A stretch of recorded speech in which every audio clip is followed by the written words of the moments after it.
آدمی کی جب موت کا وقت آیا وہ اپنی زندگی سے اس قدر مایوس ہو گیا تو اس نے اپنے اہل عیال کو وصیت کی کہ جب میں مر جاؤں تو میرے لیے بہت سا ایندھن اکٹھا کر کے آگ جلانا اور مجھے جلا دینا، جب آگ میرے گوشت کو جلا کر ہڈیوں تک پہنچ جائے تو میرے جسم کو لے کر پیس ڈالنا اور کسی گرم ترین دن میں یا جس روز تیز ہوا چلے تو میری راکھ کو دریا میں ڈال دینا۔ بس اس کے لواحقین نے اس کی وصیت پر عمل کیا، مگر اللہ تعالیٰ نے اس کے اجزاء کو جمع کیا، زمین کو حکم دیا کہ السلام علیکم ورحمۃ اللہ وبرکاتہ۔ امید ہے کہ آپ ٹھیک ہوں گے، اچھے سے ہوں گے، مزے میں ہوں گے۔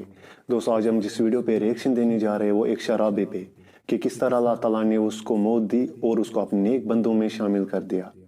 دوستو ویڈیو پسند آئے تو اس کو لائک اور شیئر ضرور کیجیے گا۔ چلو ویڈیو کو سٹارٹ کر لیتے ہیں۔ دوستو یہ واقعہ مصر میں پیش آیا کہ جہاں مسجد میں بچوں کو قرآن پاک پڑھا کر امام صاحب بیٹھے ہوئے تھے، علاقے کے 2-3 نوجوان ان سے ملاقات اور مشورے کے لیے بھی آئے ہوئے تھے۔ ظہر کا وقت ہونے میں ابھی 1.5 گھنٹہ باقی تھا، ایک جوان اور آ گیا، اسے بھی امام صاحب سے کوئی مسئلہ دریافت کرنا تھا۔ امام صاحب نے اس کو ذرا فاصلے پر انتظار کرنے کو کہا۔ یہ نوجوان مسجد کے دروازے کے پاس انتظار کر رہا تھا کہ اچانک اس نے دیکھا کہ ایک شرابی نشے میں کچھ بڑبڑاتا ہوا مسجد کی طرف آ رہا ہے۔ دیکھتے ہی دیکھتے وہ جوتے پہنے ہوئے مسجد میں داخل ہونے لگا۔ یہ نوجوان جلدی سے اٹھا اور اس شرابی کو مسجد میں داخل ہونے سے روکتے ہوئے باہر دھکیلنے لگا اور برا بھلا کہنے لگا، مگر شرابی شراب کے نشے میں دھت چیخ رہا تھا کہ مجھے مسجد میں آنا ہے، مجھے امام کے پیچھے نماز پڑھنا ہے۔ وہ زور زور سے امام صاحب کو چیخ چیخ کر بلانے لگا کہ مجھے نماز پڑھنی ہے، آپ مجھے نماز کیوں نہیں پڑھا رہے؟ نوجوان شرابی کو مسجد سے بار بار باہر دھکیل رہا تھا لیکن وہ باہر جانے سے انکار کرتا رہا۔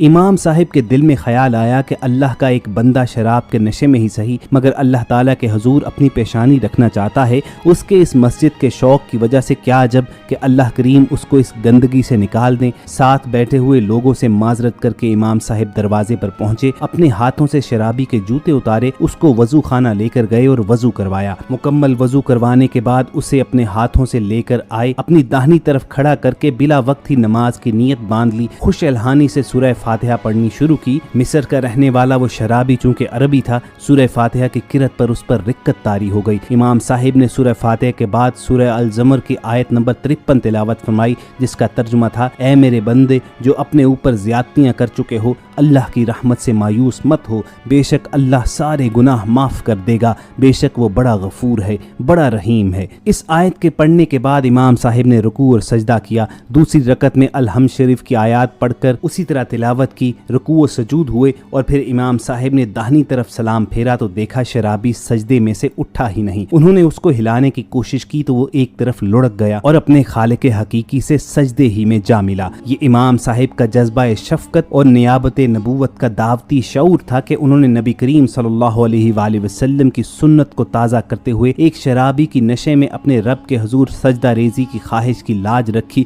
اس کو شرابی سمجھ کر نوجوان کی طرح دھکا دینے کے بجائے ان کے دل میں خیال آیا کہ میں دائی ہوں، دعوت دینے والا ہوں، اور دائی کی حیثیت ایک طبیب کی مانند ہوتی ہے۔ طبیب کا منصب یہ ہے کہ آخری درجے کے مرض میں بھی مبتلا مریض پر شفقت اور خیر خواہی کا معاملہ کرے، اور امام صاحب نے رسول کریم صلی اللہ علیہ وآلہ وسلم کے جذبہ دعوت تبلیغ ہی کو فالو کرتے ہوئے اس شرابی کو نماز پڑھائی، اسے توبہ کرنے کا موقع دیا، اور اللہ تعالیٰ کو اس کی توبہ اس قدر پسند آئی کہ اسے قبول کر لیا گیا۔ اگر امت مسلمہ کا ہر فرد جس کو اللہ تعالیٰ نے خیر الامت کا عظیم لقب دے کر نیابت نبوت کے اس منصب دعوت پر فائز فرمایا ہے، اسلام اور مسلمانوں سے نفرت کے نشے میں دھت لوگوں کو مریض جان کر شفقت سے ان کے ساتھ اپنے اللہ کے حضور سجدہ ریز کرنے کے لالچ میں ان کا حق ادا کریں تو نہ جانے کتنے کروڑ ہا کروڑ لوگ لا تقنطوا من رحمت اللہ کا نعرہ لگا کر سجدہ میں جان دینے کے لیے تیار ہو جائیں۔ کاش کہ ہم اپنا منصب سمجھتے، کاش کہ ہم یہ جان سکتے کہ اللہ تعالیٰ کی رحمت اس کے غضب پر حاوی ہے۔ صحیح مسلم میں حضرت سیدنا ابو سعید خدری رضی اللہ تعالیٰ عنہ سے رسول کریم صلی اللہ علیہ وآلہ وسلم کی ایک حدیث روایت کی گئی ہے کہ تم سے پہلی امتوں میں ایک شخص تھا جس نے 99 قتل کیے تھے۔ اس نے پوچھا کہ زمین کے لوگوں میں سب سے زیادہ عالم کون ہے؟ لوگوں نے ایک راہب کے بارے میں بتایا، وہ اس کے پاس گیا اور کہا کہ اس نے 99 قتل کیے ہیں، کیا اس کے لیے توبہ ہے؟ راہب نے کہا کہ نہیں، تیری توبہ قبول نہیں ہوگی۔ تو غصے کے عالم نے اس نے راہب کو بھی مار ڈالا اور یوں 100 قتل پورے کر لیے۔ پھر اس نے لوگوں سے